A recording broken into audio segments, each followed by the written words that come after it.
Late at night, a fight broke out beyond the compound's high walls. Keshard sat up in darkness. At first he thought himself in the 100, in the city of Alosi, still bound as a debt slave to Master Fedden. Then he smelled the rancid aroma of the harsh local oil used for cooking. He heard shouts, jabbering words he could not understand.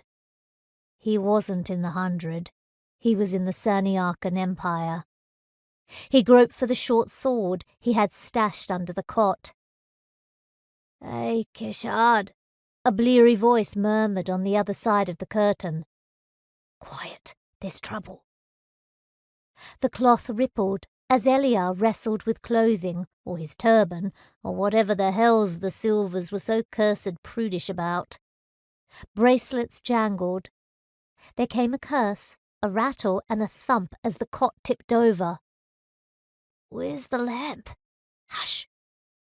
Kesh wrapped his kilt around his waist, approached the door, and leaning against it, pressed an ear to the crack.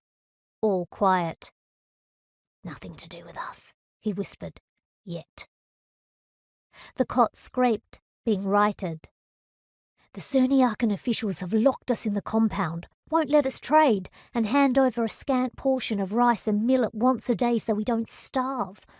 One of their priests told you the Emperor is dead, killed in battle by his cousin.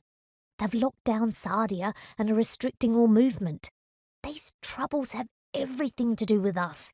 We have to get out of here, return to Alosi, and report these developments to Captain Unji."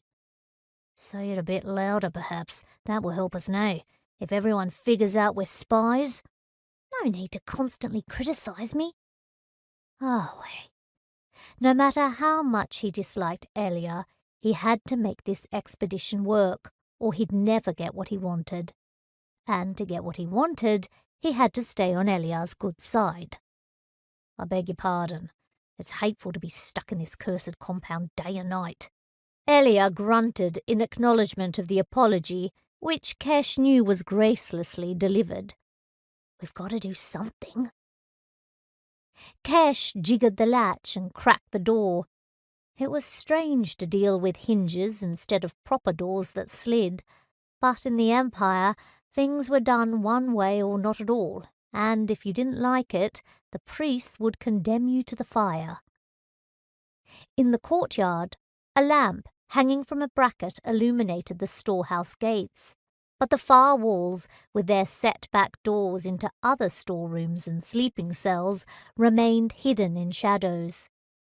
Trumpets, shouting and clash of weapons swelled in the distance, well away from the restricted market district where foreign merchants were required to reside and carry out all their trade.